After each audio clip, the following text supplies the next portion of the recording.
함께 정치권 쟁점들 하나씩 짚겠습니다. 안녕하세요. 네. 안녕하세요. 안녕하세요. 주제 먼저 보겠습니다. 먼저 이재명 대표를 습격한 피의자 김모 씨에 대한 수사 속보부터 하나씩 짚겠습니다. 경찰에서 이 당적을 조사를 안 한 건 아닙니다. 조사는 했는데 이 내용을 외부에 공개할 수 없어서 지금 이런 입장을 내놓는 걸로 보이는데 오늘 오전에 지금 소극적이라고 이야기를 했어요. 설명을 좀 부탁드릴게요.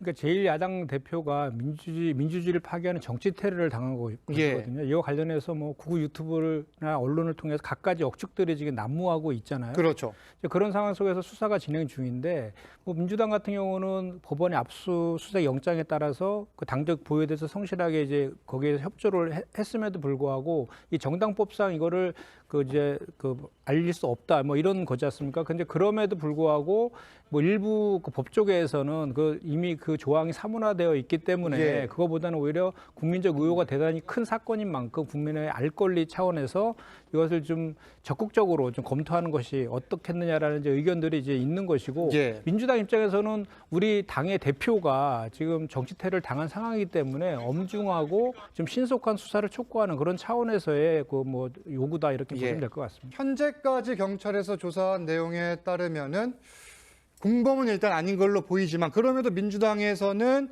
뭐 다른 공범이 있을 가능성도 배제할 수 없고 모든 가능성을 열어놓고 수사를 해달라 이런 입장인 거죠. 그렇죠. 아까도 제가 말씀드렸지만 제1야당 대표에 대한 정치 테러가 발생했기 때문에 모든 가능성을 열어두고 엄정하고 신속한 수사를 계속 촉구하는 그런 연장선상이라고 보시면 될 것 같고 부산경찰청에서 3일날 브리핑한 바에 따르면 피의자가 공범은 없고 단독범이었다라고 진술했다고 하면서 공범일 가능성이 낮다 이렇게 브리핑을 했잖아요. 그렇게 피의자의 진술만 가지고 이렇게 진술할 건 아니고 다른 또 여러 가지 정황들 있지 않습니까? 또 차량 운전자가 조력했다는 사람들도 또 CCTV 통해서 확인된 것도 있고 그런 그 사람과의 그 관계라든지 또는 공범 여부에 대해서 그 차량 운전자가 뭐 이분이 그 지지자인 거를 알고 태워줬다 이렇게 진술했다 그랬잖아요. 이런 진술만 가지고 최종적인 판단이나 브리핑을 할 것이 아니라 좀 전반적으로 좀 깊이 있는 그 물증이나 이런 걸 통해서 그 엄정한 수사가 좀 더 필요한 거 아니냐라는 관점에서의 주장입니다. 제1야당 대표가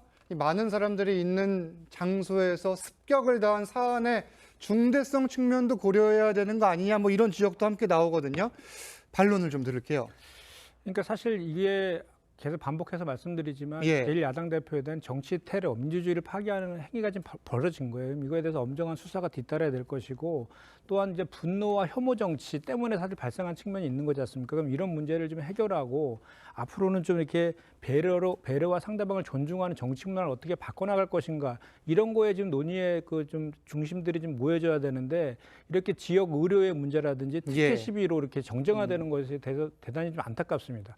사실 민주당은 그동안에 어느 당보다도 지역 필수 의료에 대해서 강조를 해왔고 또 지역 의사제라든지 지역 공공의대 설립에 대해서 주장해 왔고 법원까지 낸 그런 상태 아닙니까? 그럼에도 불구하고 오히려 그런 방식의 공격을 당하니까 좀 억울한 측면도 없지 않아 있는데요. 중요한 것은 부산대 병원이 국내 최대의 그 외상센터의 수준을 갖고 있는 건 다 인정하는 거고 민주당 그거 전혀 부정하는 것도 아닙니다. 그리고 응급처치도 잘했지 않습니까?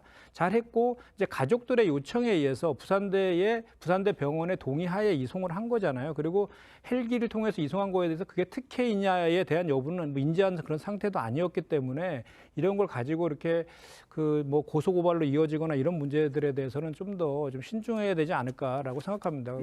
같은 논리로 그러면 부산대 병원에서 응급처치를 받고 서울로 이송한 다른 건들과 관련해서도 다 이렇게 고소고발로 이어져야 되느냐 또 이런 시각도 있을 수 있는 거거든요. 그래서 이건 정쟁보다는 좀 이렇게 중지를 모아서 문제 해결을 하는 쪽으로 갔으면 좋겠다. 다른 쪽에 좀 더 초점을 맞췄으면 좋겠다. 알겠습니다. 정쟁용 특검이며 이 총선까지 이 이슈를 끌고 갈 것이다. 이게 지금 국민의힘 입장인 건데 실제로 그러면 재표결 시점 언제로 지금 생각을 하고 있는지 정해진 게 있습니까?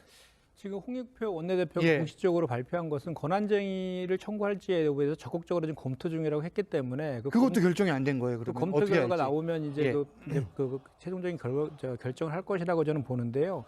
저는 사실 국민의 민심은 예. 거부권 행사하지 말라는 게 압도적이지 않습니까? 그 민심을 따라서 거부권을 행사하지 않는 것이 사실 최선이었는데 그렇기 때문에 이런 문제가 생긴 거잖아요. 그리고 저는 다시 한번 말씀드리지만 이런 상황이 발생한 것에 대해서는 그 국민의힘과 그 검찰의 책임이 가장 큰 거 아니겠습니까? 이 논의가 22년 9월 달에 시작됐었잖아요. 그리고 그 윤석열 대통령께서 대선 경선 당시에 특검 안 받으면 죄 있는 것이다라는 것을 인정했다 이렇게 얘기한 적도 있고 그다음에 또 국민의힘도 특검 거부한 자가 범인이다 이렇게 얘기했고 한동훈 지금 비대위원장도 죄 없으면 수사받으라 이런 얘기도 했지 않습니까? 그리고 저 대통령 가족과 관련된 특검을 거부한 사례가 전혀 없었고요.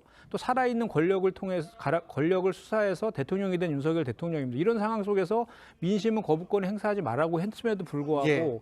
이미 지난 4월 달에 패스트트랙 태워졌을 때부터 180일 동안에 어떤 논의나 협의조차도 안 한 국민의힘 그리고 그것이 총선 과정에서 당연히 의결 국면으로 넘어갈 수밖에 없었다는 건 이미 다 예상이 됐었던 것이고 또 윤석열 검찰에서도 그동안에 수사라든지 또 불기소라든지 이렇게 수사를 종결하지 않은 그리고 방치했던 그런 것들이 다 모아져서 이런 상황이 지금 벌어진 것이기 때문에 이와 관련해서 이것이 뭐 총선용 악법이다라고 주장하는 것은 저는 좀 내로남불적인 주장이다라고 생각하고 오히려 그 전에 그런 얘기도 있었지 않습니까? 총선용 악법이면 총선 이후에 하면 되는 거 아니냐라는 주장도 있었어요. 예. 그러면 탄핵 그 쟁의 신청을 하게 되면 이제 권한쟁의 신청을 하게 되면 총선 이후로 당연히 결과가 나올 거 아니겠습니까? 그러면 국민의힘 주장대로도 또 어떤 예. 일부 그런 주장과도 또 맞물리는 측면도 있는 거 아니겠습니까? 그래서 저는 지금 이런 문제가 발생한 것은 윤석열 대통령과 예. 여당 그리고 그 검찰의 그 책임이 가장 크다 이렇게 생각합니다. 대통령실의 동문서답이다 이렇게 비판을 했는데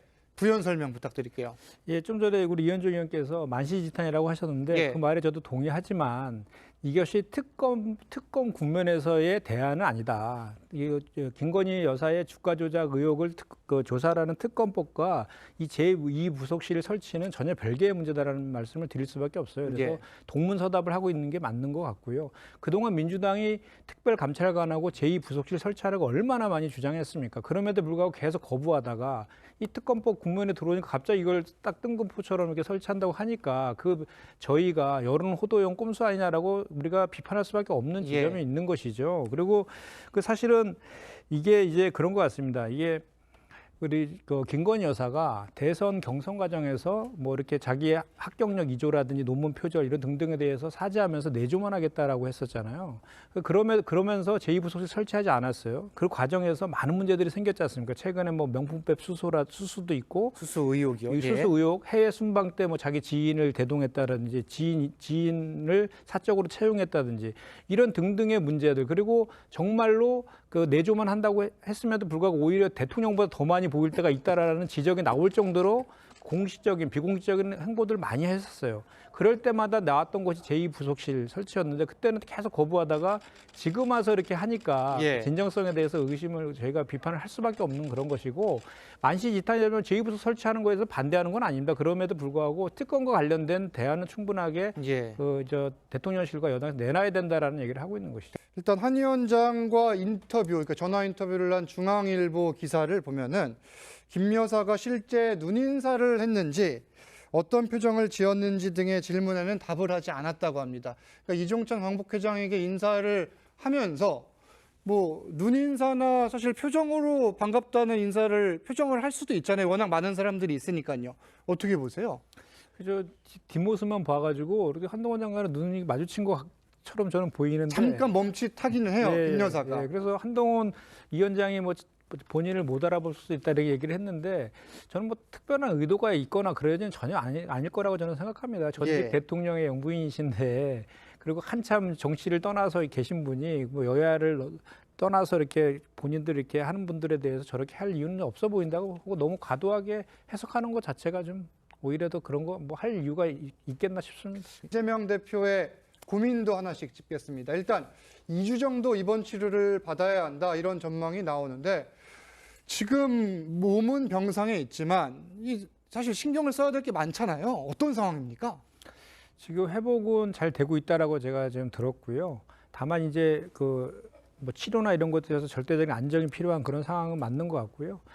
그 이재명 대표 같은 경우는 지난번에 단식 투쟁할 때도 이번 중에 빨리 당무 복귀하려고 하는 의지가 되게 강했지 않습니까? 그랬었죠. 이번에도 마찬가지 상황인 거로 제가 지금 확인을 좀 하고 있고, 다만 이제 당무와 관련해서는 크게 이렇게 그 전에 이미 많이 그 준비되어 왔던 그 계획들이 있어서 그대로 차곡차곡 진행되고 있는 것 같습니다. 예. 왜냐하면 금요일 날 엊그저께도 공천관리위원도 다 이제 구성이 완료가 돼서 이제 시작을 했고요. 총선기획단도 다 지금 저 예정대로 되고 있고 전략공관이 다 꾸려져 있거든요. 그래서 지금 예비 후보 검증 단계인데 그런 단계들이 차곡차곡 다 되고 있어서 예. 크게 지금 뭐 현재 당무와 관련돼서 지장이 있는 단계는 아니고 조만간 빨리 복귀하셔가지고 또 본인이 치료가 또 완벽하게 된 상태에서 복귀하는 것도 중요하지 않습니까? 두 가지를 잘 조화롭게 할 수 있을 것입니다. 인재 영입 관련해서는 저희가 눈에 확 띌 수 있는 그런 뉴스가 좀 있을 수 있습니까? 조만간? 인재 영입 관련해서도 예. 사실은 뭐 당 대표가 상징적으로 인재 영입 위원장을 맡고 있지만 예. 실질적인 또 실무 작업 같은 거는 사무총장 등 해서 또 그 작업하는 분들이 계시거든요. 그분들이 이제 한 분 한 분 그 순서대로 한꺼번에 발표하는 것도 아니고 순서를 두고 이렇게 발표하는 것이라서 예. 인재 영입하는 거에서도 큰 차질이 없이 지금 진행 중인 거로 제가 알고 있습니다. 알겠습니다.